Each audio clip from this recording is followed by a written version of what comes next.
My name is Jordan Kerton. I'm the owner and operator of Access Revolution. This Trident adaptive paddleboard training video will provide you and your team with essential tools and risk management strategies. Now let's get started.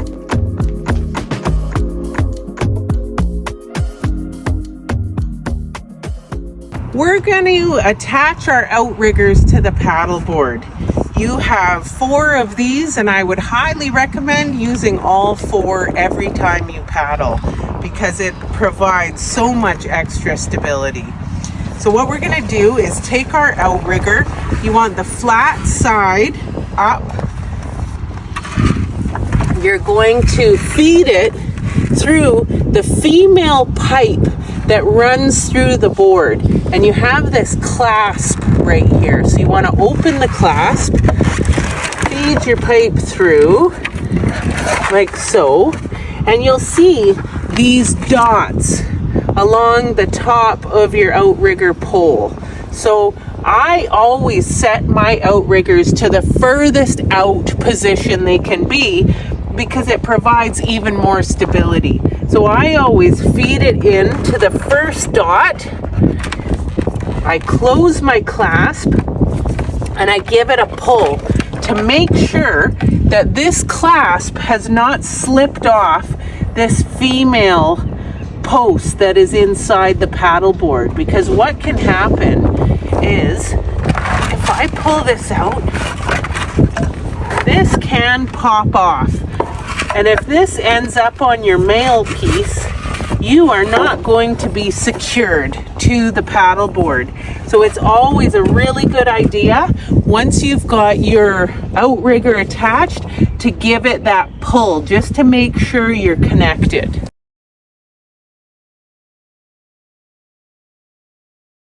Do a little demo here for you of how to set up the ramp on your Trident adaptive paddleboard.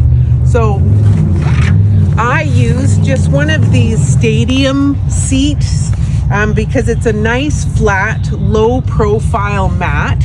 You don't want to put anything too thick down under your ramp because it will offset it. So what I do is I put this mat down and I make sure it's covering the nose of the board and the top of the board.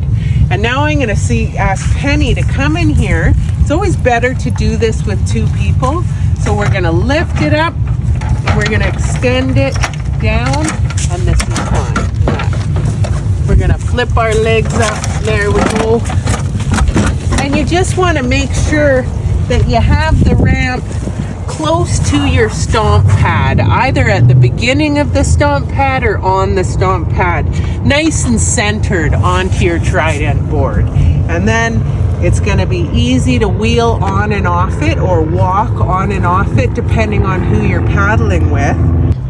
I also wanted to mention that what's really nice about these metal suitcase style ramps, though they're cumbersome and not the most fun to move around, it's great that they are heavy and they have some weight to them, because if there's any sort of chop condition when you're getting your client on and off the board, the weight of the ramp helps hold your paddleboard in place.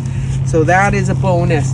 The last thing I wanted to mention about the ramp is that, as you can see here, there's a lip. So it's really easy to get onto the ramp. I always set the lip up on the terrain side of the ramp. So you smoothly get on and away you go.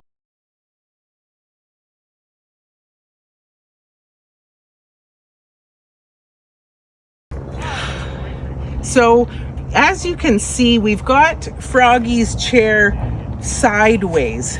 We never want to face people going downhill or backwards downhill while we're helping them get ready with their life jacket and everything, because you want people to feel safe and comfortable and stable while you're doing all the setup. So one of the risks that is involved in helping people that use a wheelchair get onto a paddleboard is You never want a wheelchair to tip backwards. And a lot of, I'm going to turn this so you can see, this is an example of a manual wheelchair that does not have anti-tippers. Some wheelchairs have a bar that comes down with little wheels on either side, and it stops the chair from doing this, right? And that's the last thing you want to happen to one of your paddlers. So anytime that we're assisting people to get ready for our paddle or after our paddle, we're always stabilizing the wheelchair to make sure that they don't tip. All right, so we are going to go over getting your participant ready to get on the board. So a big piece of disability awareness and working with people with disabilities is not assuming that people need assistance and not just manhandling them and putting a life jacket on. It is about speaking to people the way you would want to be spoken to, using humor and definitely respecting them and their space and their bodies. So I would say, hey Froggy, would you like some assistance with your life jacket? And if they said yes, we would get this on. Everybody wears life jackets all the time, including our volunteers and staff. So we get our life jackets set up here. There we go.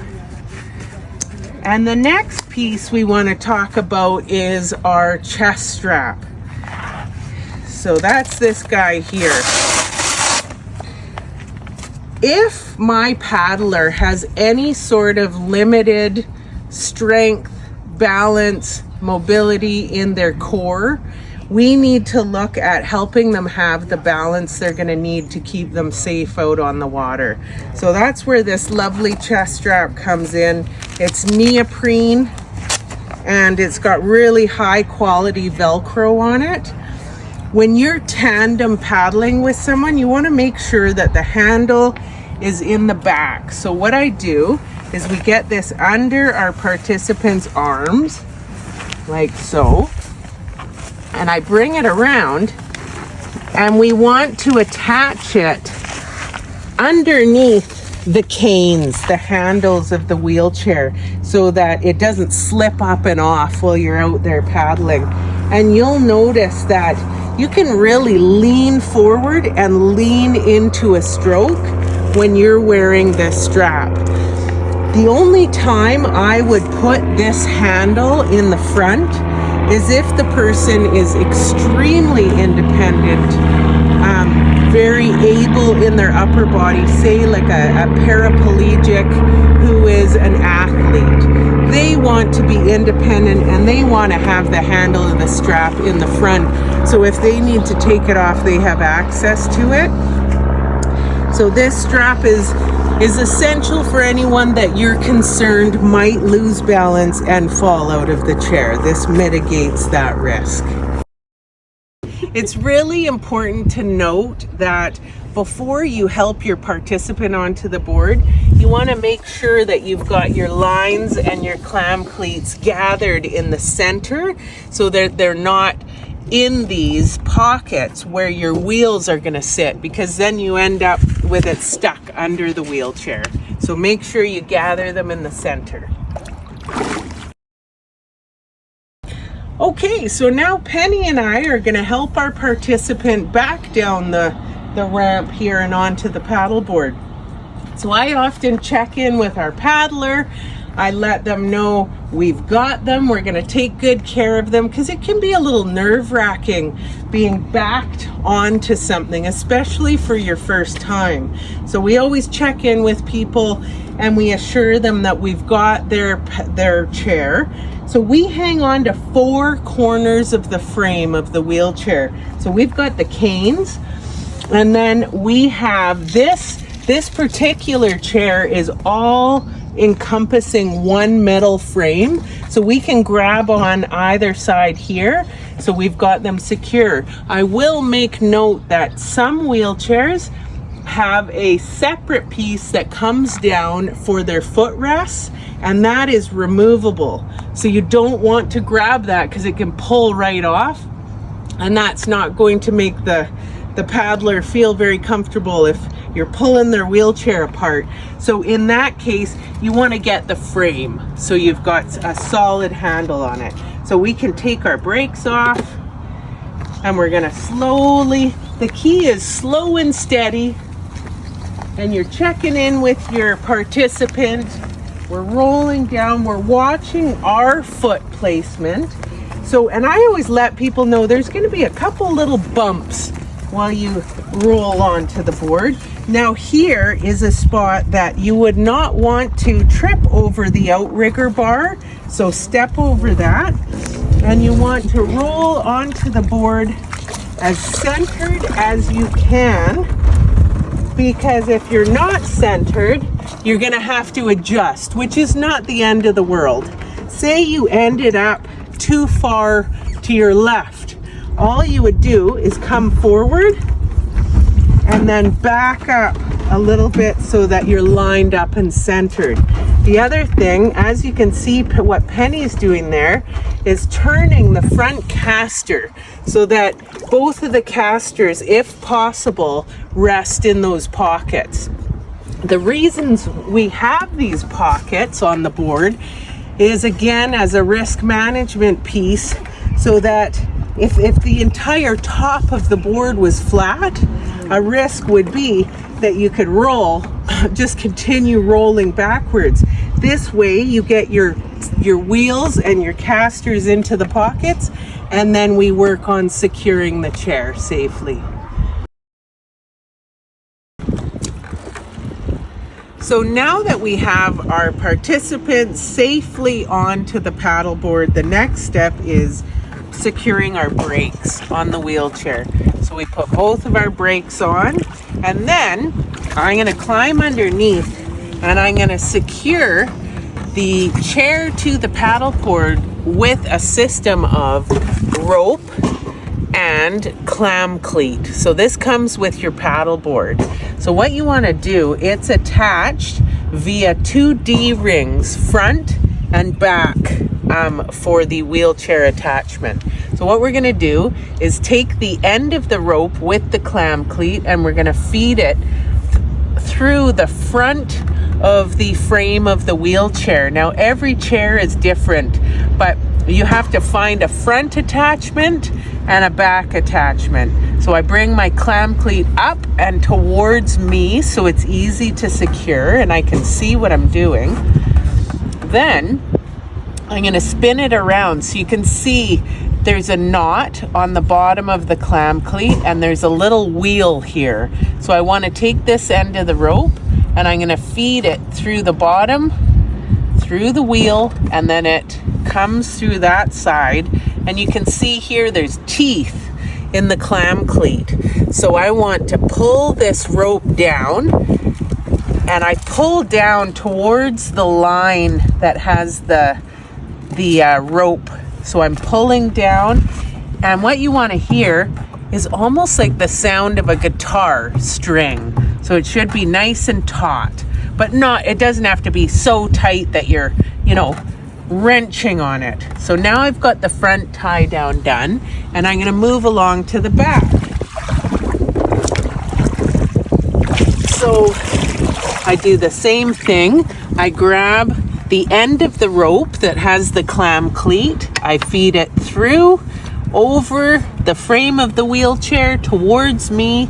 I find the knot in the bottom of the clam cleat and the wheel, and I feed my rope through there, grab the other end on the top, and I pull down towards this rope that we're tightening, just like so. And that's what you want to hear. So now we have the chair secured to the board, and we're almost ready to get out there and have some fun. What we're going to do is remove our ramp from the paddleboard. It's best to do this with 2 people because they're heavy and a little awkward. So what we're going to do is bend our knees and lift with our legs, not our backs. we're gonna bring it up, and if you're lucky, you've got a spot that it can just sit where you're gonna pull the board in and out. If not, you can pull the ramp out of the way off to the side, and then I just store my handy dandy little pad on top. So it's nice just to A-frame it and get it out of the way so that when you come back in from the water, it's just easy to pop it back on the board. So now I've got my PFD on, my life jacket, because everyone needs one out on the water. And I'm gonna check in with my paddler and let them know that we're gonna launch the board. I'm gonna grab my paddle. Make sure you've got that close by. What I do is I often stick my paddle under the person's wheelchair while I get my leash on. You always wear a leash. Leashes save lives, and it's essential that you are connected to your board in case of emergency. So now I've got my paddle. I am going to slowly pull the board back. I'm going to mention now that it's really important that you're aware of the surface that you are pulling your board up onto. You want to be sure that there aren't sharp rocks or big rocks that are going to puncture the bottom of your board. That's why we use things like a Moby mat or access tracks, so that when you pull up onto the beach or onto your ramp, that the bottom of your board is protected. And you might need to sweep any rocks or debris off of your access tracks or your mat if you're using a Moby mat, because we want to keep these boards happy and healthy for as long as we can and prevent those dings. So now I am ready to get on the board. I am going to just turn my paddler and the board to make it a super easy entrance into the water. What I do is really important. When I step on the board, I want to step as centered as I can onto the paddle board so that I don't create a bunch of rocking. And I warn my paddler. I let them know I'm stepping onto the board now. It's going to be a little bit of a bump. So I step into the center of the stomp pad and I lift myself up. I find we're contending with a bit of wind here. So I find it's best to step, have your feet a little bit more offset and open stance than you would if you were just paddling by yourself on a board, because it offers more stability, and definitely maybe exaggerating that bend in your knees a little bit more, because it offers me stability and my paddler comfort while we're paddling. So as you can see, I'm not right up against the wheelchair here. I have stepped back just a little bit so that there's a bit of room between me and my paddler. So when you've got someone in front of you sitting down, you want to be really careful that when you pass your paddle from side to side, that you don't hit your paddler. So I exaggerate my pass. If I'm passing like this, I lift it extra high for that transition from side to side. Some people go like this, behind the chair, but I prefer to go like so when I'm transitioning from side to side.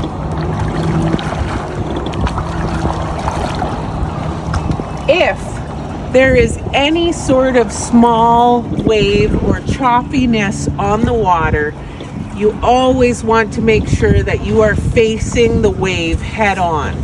So if there was a wave coming in, I am going to hit it.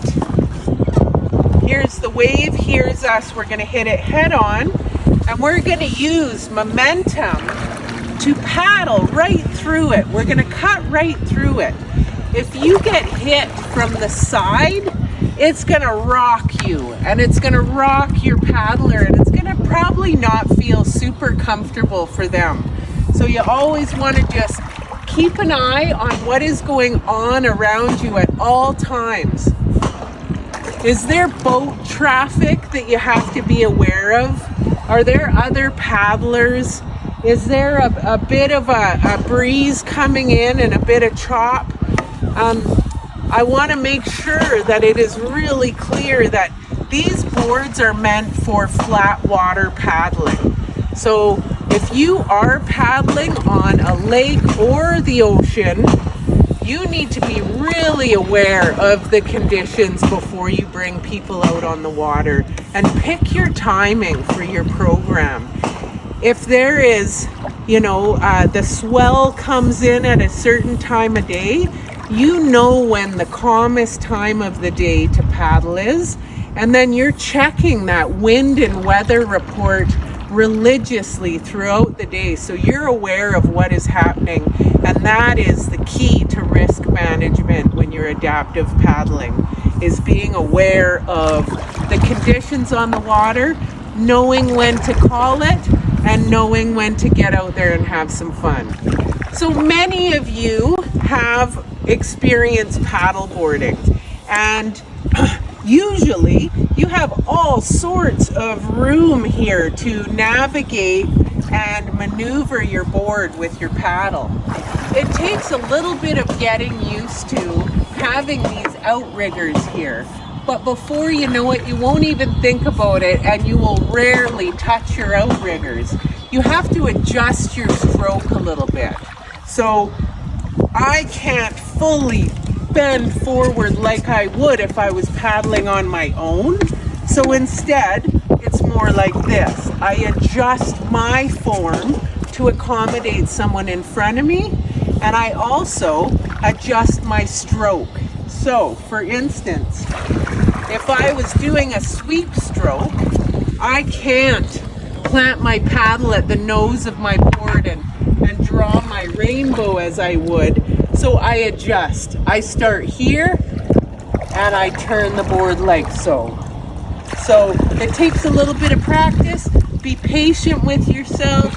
It's not the end of the world if you hit your outriggers. If you do find yourself out on the water and things get a bit choppy and the weather changes, you know it's time to head back in. If you need to get over a bit of a wave from a boat, I find it best, sometimes I bring myself closer to my passenger to bring our weight together, and I will get lower.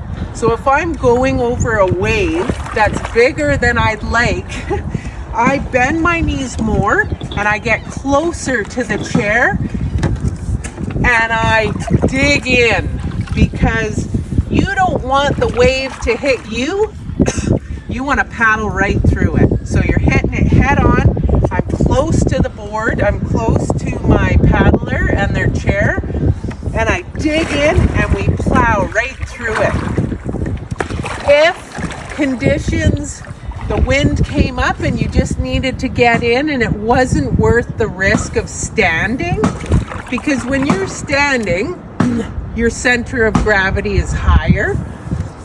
And also, if there's wind, you become a sail, right? Which is not helping our cause. So what I would do if I needed to get back in and it was super choppy is I would get down on my knees. So I'm lowering my center of gravity, and then I would paddle us in. Another super important risk management piece when you're tandem paddling is that if you ever lost your balance as the paddler working with your participant, say I lost my balance, I would not grab onto the chair and try to steady myself.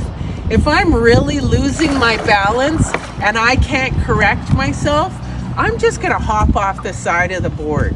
Because if I just hop off, it will hardly even impact my paddler whatsoever.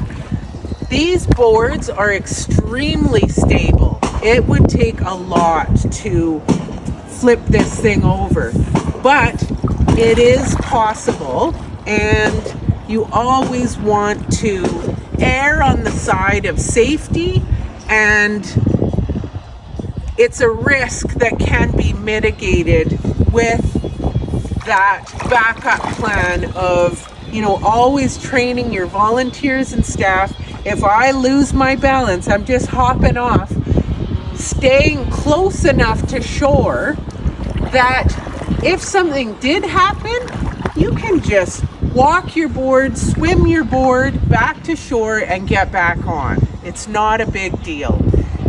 You have your leash attached to you, so if you do hop off the board, they're not going to float away on you. You're attached. You can grab onto the board and make your way back to the beach and get back on the board and keep having fun.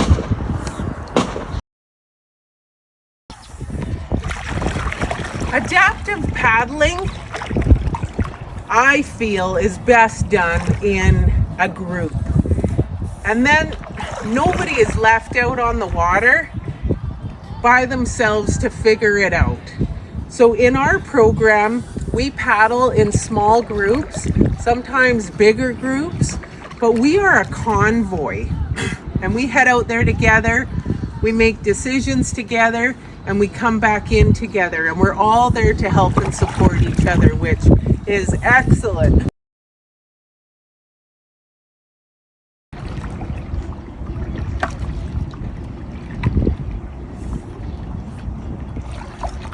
So I always warn my passenger that as we come and make contact with the ramp, that there's going to be a little bump, because we don't want to startle people. So I often put my hand on their shoulder if that's comfortable and just let them know. And then I carefully step off, keeping my weight in the center of the board so I don't wobble it too much. And you want to line yourself up with the center of your access track or mat when you come in. So now I'm placing my paddle down. I'm taking my leash off. We're going to help our paddler off the board. So I'm going to undo my clam cleats. You want to get the back one? So we'll undo front and back. I'm stabilizing the chair while my partner here unhooks the back. All right, so we've got the frame of the wheelchair, 4 corners. We're gonna take our brakes off. And I always just warn our participant there's a little bump when you get back onto the ramp. So a couple little bumps here. We step over the outrigger bar and we make our way back up the beach. If you happen to be paddling in the ocean, you are going to be aware of the salt water. Salt water can be corrosive and can attach to your equipment, to your outriggers and clasps. So you want to make sure that at the end of a day of paddling that you spray with fresh water, clean your equipment, and it's going to stay beautiful and working well for a long time.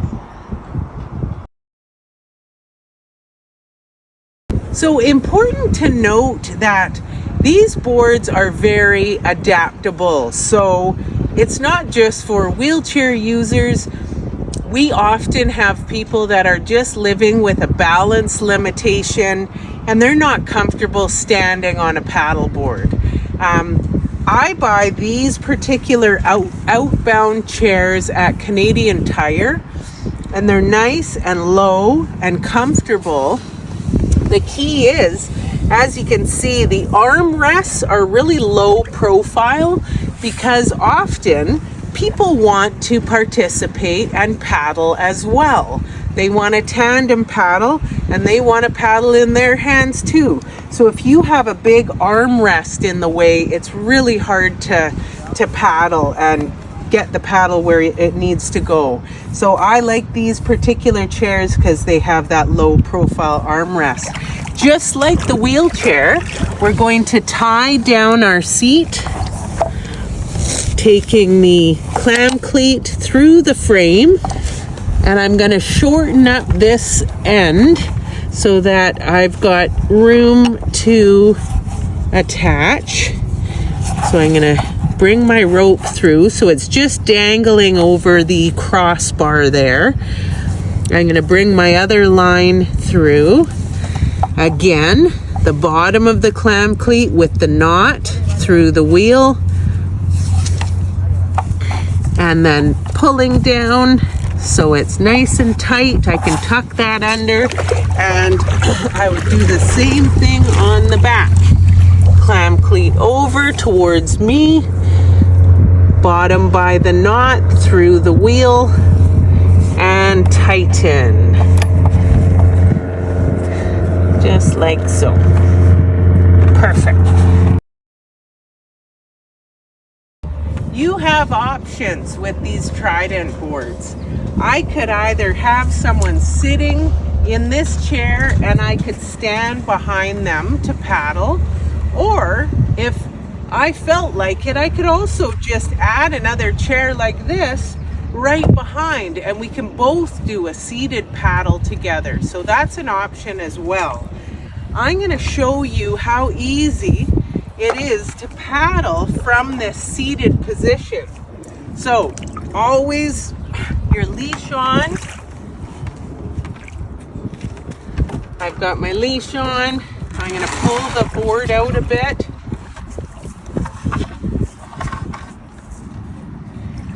I am going to step as centered as I can onto the gray stomp pad, and I'm going to have a seat, get comfortable. It's nice when you're seated to use a shorter paddle. So I often will purchase a few kids paddles so that you can adjust them lower. You can also use a canoe paddle or an outrigger canoe paddle for people that are seated that want to participate in the activity. So the same rules apply as getting used to having the bar and the outrigger. It limits how far you can stroke and plant your paddle in the water. So you just practice and get used to the area that you have available in front of you. When you're standing behind your participant, you have a lot more room because you don't have the outrigger right in front of you. Another really good risk management piece that we utilize in our programming is these throw bags. It's a rescue throw bag. You often use these when you're kayaking, and the same can go for paddleboarding. So when we go out in a small group, I have one of these with me in case anyone gets tired, they're not feeling well. I can get low on my board and I can power through and tow them in with one of these lines. There's always a handle to attach your tow line to, and then you attach the other end to yourself or your board, and you can pull someone into safety if they're feeling exhausted, need to rest. Another piece that we always consider is wind and what way the wind is going. If the wind is too high, we're not going out on the water altogether. But being aware of paddling into the wind on your way out if possible, so that on your way back in you've got the wind at your back and it's helping you get back into shore, because you're often more tired on your way in than when you're leaving, so it works really well. I highly recommend taking turns paddling with volunteers in a wheelchair or a seat. There's nothing better than having some practice and feeling what it feels like to be wheeled onto the paddleboard and to have someone stand behind you and paddle, and just take turns and practice that technique and the tying down of the chairs and how it feels to encounter a little bit of wind and a little bit of chop in the water with a volunteer in a seat on the board before you have a person who lives with a disability paddling with you.